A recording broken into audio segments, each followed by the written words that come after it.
Hey guys, it's your favorite Unc here. Go ahead and click that subscribe button below so you don't miss a single episode of Nightcap. That button right here. Come for the sports, stay for the stories. According to Adam Schefter, Pete Carroll has expressed interest in the Chicago Bears head coaching job and would like to return to the sideline next season. 3 teams, the Bears, the Jets, the Saints, are in the market for a head coach who can help reset their culture. Few coaches have had it more effective than Carroll at doing that. Carroll is one of the 4 head coaches that have led teams to both national championships and Super Bowls. Barry Switzer, Jimmy Johnson, and Jim Harbaugh. I like Pete, but not in Chicago. They need an offensive. They can get a defensive, but he has to go scour and get a college, maybe even a college OC. Right.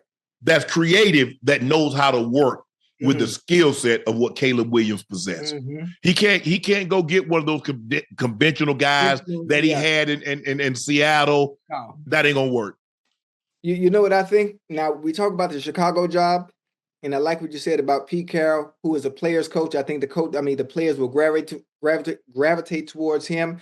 But you do need an offensive coordinator that has the creativity that can help Caleb Williams use his skill set to his best ability, and what he's able to do. Another job. Now we talked about Mike McCarthy, right? We just talked about it the other night.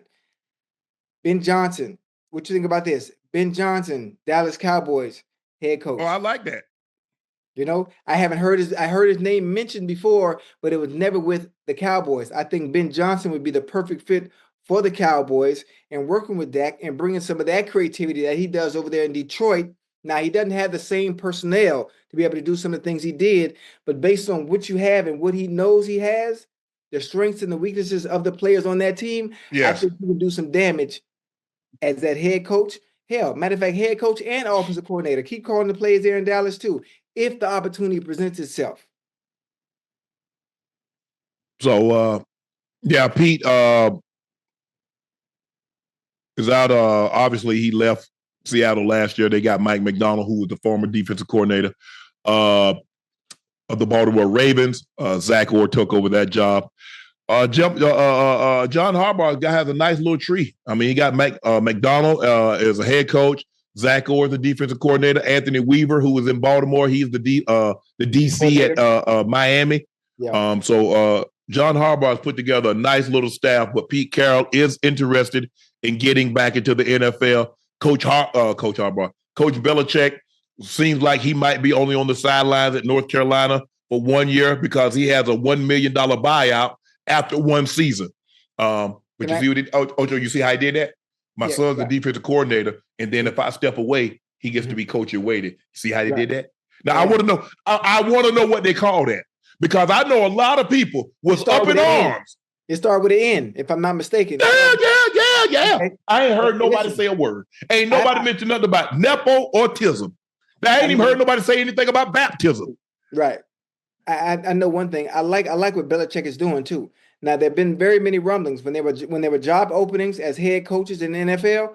Did you notice every team that did a hire, how young the coach was? Mm-hmm. You understand what I mean? Now you talked about it, we talked about it, and I said I think this is a good thing for Belichick to go to North Carolina because this is what it's going to show the people. It's going to show the owners in the NFL. Listen, I was one of the greatest coaches of all time. Matter of fact, I am the greatest coach of all time. My coaching ways might be a little outdated for today's era, and I might not be able to relate to or resonate with the young players. I'm going to go to North Carolina. I'm going to show you that I can be a leader of young men. I can resonate with this era and the younger kids of this generation and win and build a nice program, letting owners know that I want back in the NFL because I can relate to and coach these young players of this generation as well. Yeah, but I'm just saying I don't see the outrage because there's a lot of outrage. If you notice, when they do it, don't nobody from their culture talk about this nepotism. Right. That's only us. Now we'll talk about it, but we talk about us. Oh, bro, they call that the Bronny. You see what he did? Yeah. They do it all the time. Andy Reid had his sons on his staff coaching. Coach Belichick had his son on his staff coaching. But somehow we feel bad if we give our homeboy Go look at the staff. Look at Mike. Look at Sean McVay. Look at Mike McDaniels. Look at LaFleur. Mm-hmm. Now look at where they were. They were with Shanahan. Look how many guys on that staff keep it going. But they make us feel bad. No, our culture make us feel bad if we give somebody like us an opportunity. Listen, we the only ones do that though. We don't. We're not everybody, so we don't want to put everybody in the same. No, but I'm saying we should a good percentage though, huh? Yes, good percentage. But I mean, if now I ain't gonna put my son in a position if that's not what he want to do. Right. But Steve Belichick wants to coach. Okay, you want to coach? Oh, you so happens I'm a coach. Come on.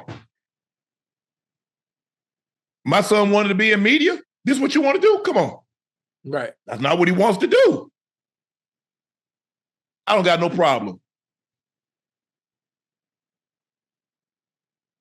Good. It's okay when they do it. It's a problem when we do it. Yeah. They us. It's always going to be something. It's always going to be something. Anytime it comes to talking about getting ahead in any way, and it doesn't benefit the next person. You know how it is. Yeah, but how? I mean, I want us to win. I really do, Ocho. I want us, the community. I want everybody to win. But am I biased towards my community? Damn right. Because I grew up in that community. And I think there's some things that we can do and we should do.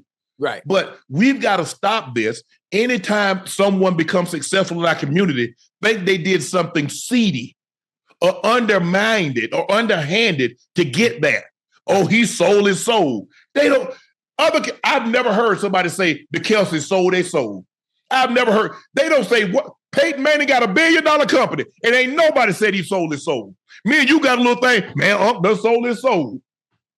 You notice that Peyton Manning got $1 billion company after making $300 million plus in the NFL, and not one person has ever said Peyton Manning sold his soul. Tom Brady get $400 million. Not one person said Tom Brady sold. I wonder what he had to do to get that job. Now, I need y'all to jump in the chat and tell me why. You know why? No. I want to hear him say it. Because it seems like anytime we do something, what about hard work? So what did I do to get to the NFL?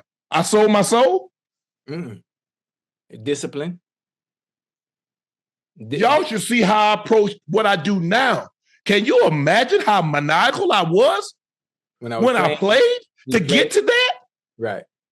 That's not an accident. It's not an accident. Ocho, there are two people from the same house of 3,500 people in a town make it to that. That's not an accident. Yeah.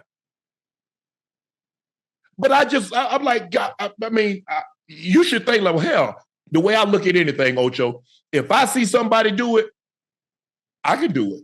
You did it.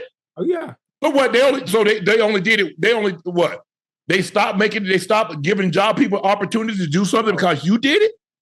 Hell no. Opportunity. I don't think I'm better than anybody, Ocho. I don't. I've never felt because, I can play football, I'm better than you. Or I'm in this situation, I'm better than you. Right. Do I think I could do my job better than you do your job? Yeah. Right. I do. Yeah. You should feel that way. Most definitely. You should feel that way. But we gonna get this. We gonna be able to pull our money. We're gonna pull our money together. I got John Hope Brown. I did a speaking forum for him, and I'm gonna have him. He gonna come on and give us some. He man. I mean, just sit down and talk to him, Ocho boy. He got his stuff together. Wait, who? John Hope Bryant. Okay. You probably see him. I mean, he got social media. He got a thing. He has Forum, and I'm talking about the big companies. I'm talking about the Salesforces, the Deltas, the Googles, that everybody. Right. And to invest in how you build your credit score and how you build a business and how you invest and watch it grow over time. That's how you create wealth, and then generational wealth. And so we're gonna have this. In 25, we're going to have him come on a couple of times and talk. And so hopefully people will tune in and get some valuable insights of how to invest. look, everybody, it's hard to accumulate wealth when you don't have money. Right. And we've got to stop the money that we have. If you have a car that's more valuable than the money that you got in your savings account, there's a problem. Come on. That's a mofo problem. As he said it, he was telling the story, it's like, look, if your assets is on your ass, that's a problem. Hey, that's a good one. You know what I'm saying, Ocho? And a lot of times people are like, bro, how you driving up and with a nice car, you still in an apartment. You got to understand, it's about image.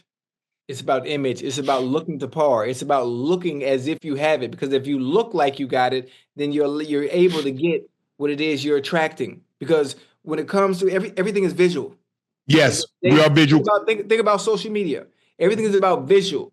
If I look like I got it, then I could attain some of the things that I'm attracted to. It's easy. It's easy. You just got to look like it. Rent your car, get you some nice clothes, put on some nice shoes, put you some chains on. Okay, he looked like he got it.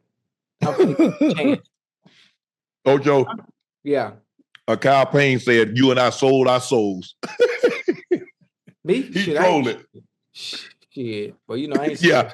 Nah. I know he had the laughing emojis up there. Okay. But yeah, but we're gonna have him on to talk some financial literacy.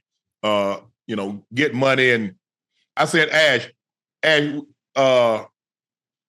2015, I met this guy. And this guy said, Shannon, I want to give you an opportunity. Yeah. At the time, Bitcoin, he said, we can do like 10 coins. And because I know you, I'll let you have the coins for $250 a coin. Uh-huh. You see how I'm sitting here tapping my fingers? Yeah. I think the coin's now, like 100,000 a coin? This was in 2015.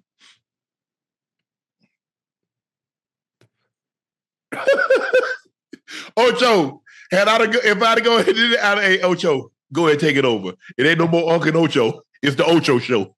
Unc out of here. I will hit one of these, Ocho. I will hit one of these. I done let a couple go. I done let Netflix. You know what the funny thing about it is, Unc? Yeah. It only take this many times to hit. Yeah. I done had a chance to get Netflix when it was $2. Had an opportunity to get Google. Had an opportunity to get Bitcoin. I'm gonna get one of these right one day, y'all. Now I ain't gonna tell y'all which one, but there'll be signs that Shannon came into a large sum of money. There will be signs. Maybe it might be the farm of miniature cows that I have. Maybe.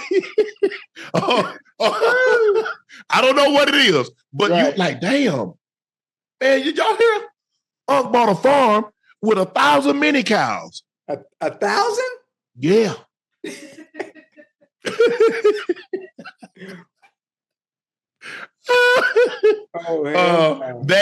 And all of a sudden, man, I heard Unc got some. Yeah, Unc got like 15 dogs now. Mm-hmm. So there'll be signs that Unc have come into a sum of money. I ain't gonna say nothing. I ain't gonna mention anything about it. But if you see me, that's what's gonna happen.